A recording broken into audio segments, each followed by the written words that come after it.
The Civil Rights Act, passed in 1964 by the United States Senate, gave equal rights to all African Americans, changing the treatment of 13% of America's population. Simultaneously in South Africa, Nelson Mandela was about to be sentenced to prison for life. Apartheid raged strong, and 80% of the South African population was enslaved in a system of separation, which gave them inferior jobs, education, and living standards to whites. The lack of diplomatic help from the United Nations and other countries sustained apartheid for more than 40 years. It would take the collapse of economic and educational systems within South Africa to foil apartheid. South Africa is a small country on the southernmost tip of Africa, known for the richest deposits of diamonds and other rare minerals in the world. Black labor was cheap and plentiful in the diamond industry, and white workers collectively feared that they would be fired in exchange for black African miners. Apartheid developed from the triumph of white labor unions, terrifying mine owners into unfairly limiting the rights, income, and success of black workers, which therefore ensured the whites jobs and money. White miners rose to oversee blacks and develop a rigid social structure based on race that quickly spread across the country. Life for black Africans at the height of apartheid was strictly regulated by a series of harsh, limiting laws. The Population Registry Act separated all ethnic groups and gave each their own rights and allowances. Past laws required blacks to carry a passbook, which told police their history and access to non-black areas. The Bantu Authorities Act confined blacks to homelands, rural, poverty-stricken areas where their ancestors supposedly originated, though the information was often incorrect. Travel, jobs, education, and living standards were all severely limited to black Africans. They were aliens in their own country. India raised the first complaint about apartheid in South Africa to the United Nations in 1946 because of the treatment of their own people. The issue was again raised in 1952 by the ANC Defiance Campaign, this time concerning race conflict in the country. Both times, the UN brushed off any accusations and agreed with South Africa that apartheid was part of the internal affairs of the country, and the UN had no reason to interfere. But in 1960, in response to the Sharpeville massacre, possibilities of South Africa acquiring nuclear capabilities, and the country's policies towards the African nations surrounding it, the UN decided that apartheid may be a threat to world peace and security. The Security Council then called for the South African government to take measures to bring about racial harmony. The government responded by banning the two large anti-apartheid movements in the country, the ANC and the PAC. The UN, having no power to retaliate, took a number of measures, including sending the Secretary General of the United Nations to South Africa, condemning the homeland establishments, and proclaiming March 21st International Elimination of Racial Discrimination Day. South Africa did not respond. It was clear the situation would take definite action to resolve. The UN Security Council proposed economic sanctions as the best way to deal with apartheid. South Africa depended on technology and other goods it received from sources external to the country to run apartheid. However, the United States and other trading partners originally refused the idea of sanctions.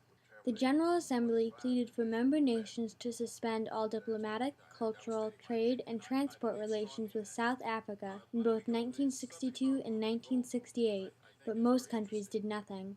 The Security Council voted on a mandatory suspension of arms sales to South Africa 4 times between 1963 and 1977, but because France, the US, and the UK refused to vote, the arms embargo did not become mandatory until 1977. Even after these measures, major trading partners with South Africa's government continued to refuse other sanctions. The UN also asked countries to contribute funds to aid those suffering from apartheid. Several resolutions were passed, and a special committee against apartheid was set up, but this action was unsuccessful. Even with countries responding to the call to supply funds, the UN failed to halt apartheid. Larger, more dramatic action was needed, action which could not be achieved without the support of South Africa's trading partners. The economic sanctions, boycotts, and things like that people imposed on South Africa in many ways hurt the poorest people and the blacks on whose behalf they were being done.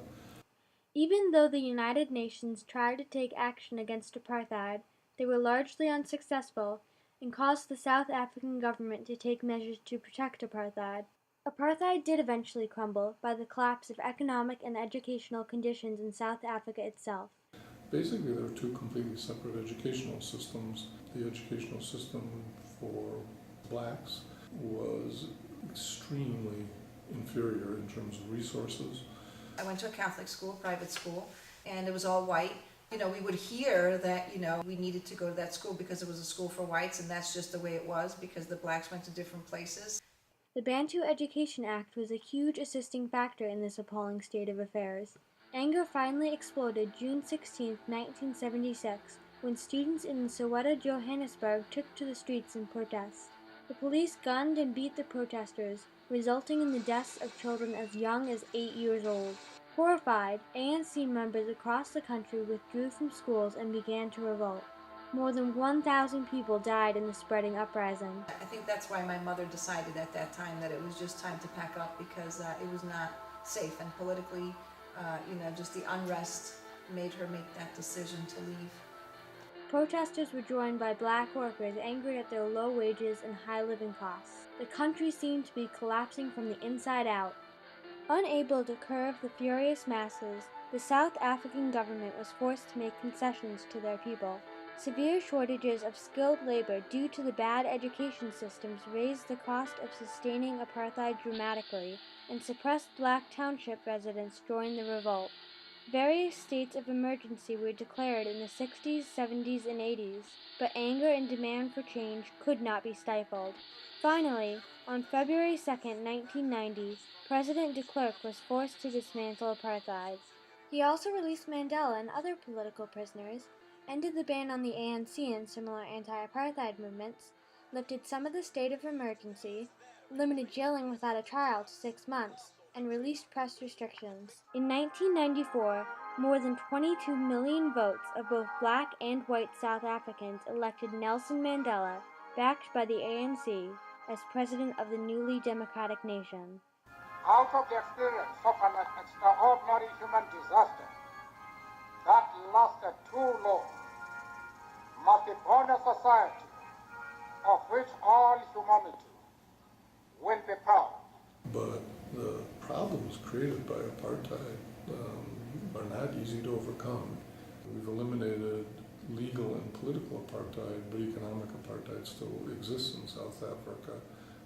A whole generation is uneducated due to the failed government policies of previous administrations. Most citizens now lack training and education in the newly run country, and the majority of teachers are unqualified to teach. South African children score at or near rock bottom on international achievement tests, and more than 8 million adults can't even read. Ongoing child labor and violence also interrupt education. South Africa as a whole has made some previously unattainable accomplishments mending their UN relationship and stabilizing into a democratic nation. They are also restoring bonds with nearby African countries that were destroyed during apartheid. They helped found both the new Partnership for Africa's Development and the India-Brazil-South African Dialogue Forum to strengthen cooperation between the countries. Most promising is the Vision 2014 program. By 2014, South Africa plans to have poverty and unemployment, significantly reduce crime, provide the skills needed to improve the economy, and position itself as an effective force in global relations, as well as slow deaths caused by treatable diseases and fight remnants of apartheid at home. Today in South Africa, black and white children attend multiracial classrooms. There is still less integration in South Africa compared to the United States. As a consequence of the UN's failed diplomatic attempts to end apartheid, violence, death, anger, and revolt brought it down. Black Africans did eventually succeed in winning their freedom without diplomatic help, but at a great cost to South Africa. The UN and South Africa are working to erase the last traces of apartheid, work that would not have been needed had the UN successfully intervened.